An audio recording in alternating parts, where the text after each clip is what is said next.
সাফওয়ান, আজ ইজতেমায় কি কি আনুষ্ঠানিকতা রয়েছে বিস্তারিত জানাবেন।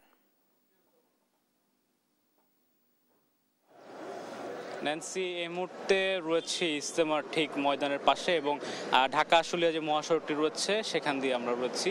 তো আজকে আপনাকে জানিয়ে দিতে চাই যে গতকাল ইজতেমার যেই কার্যক্রম সেটি শুরু হয়েছে এবং গতকাল থেকে সারা বিশ্ব থেকে যেই মুসল্লারা তারা ইজতেমা মাঠে এসে জড়ো হয়েছেন এবং তারা তাদের এই খিত্তায় অংশ নিয়েছেন এবং আজ সকালে যে আমবয়ান হয়েছে সেই আমবয়ানের মধ্য দিয়ে কিন্তু আনুষ্ঠানিকভাবে এই ইজতেমার যে কার্যক্রম সেটি কিন্তু শুরু হয়েছে এবং আজকে কিন্তু ইজতেমার প্রথম দিন, যেহেতু ইজতেমার প্রথম দিন সেহেতু আসলে তাদের লোক সমাগমটা আসলে অনেকটা বেশি আমরা দেখতে পাচ্ছি। তাছাড়াও আজকে কিন্তু শুক্রবার, আপনি জানেন থাকবেন, শুক্রবার আজকে কিন্তু দুপুরে যে জুমার নামাজটি রয়েছে সেখানেও কিন্তু একটি মোনাজাত হওয়ার কথা রয়েছে।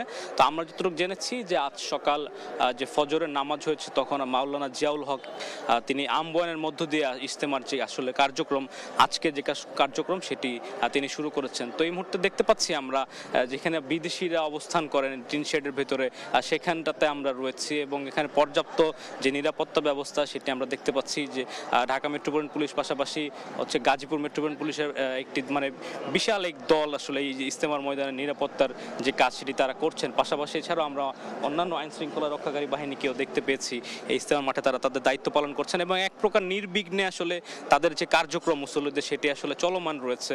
আপনারা দেখতে পাচ্ছেন নিশ্চয়ই মুসল্লিরা আসলে এই জায়গাটিতে আসলে ভিড় করছেন, যাতায়াত করছেন, তাদের যে ধর্ম পালনের যে আনুষ্ঠানিকতা সেগুলো তারা আসলে করছেন। তো কিছুক্ষণ আগেই আসলে এই ফজর নামাজের মধ্য দিয়ে আসলে ইজতেমার কার্যক্রমটি শুরু হয় এবং আমরা কিছুক্ষণ পরেই আসলে আপনাদেরকে পরবর্তী যে খবর সেটি জানিয়ে দিব। তো এই ছিল ইজতেমার ময়দান থেকে আমার কাছে থাকা সর্বশেষ। ন্যান্সি।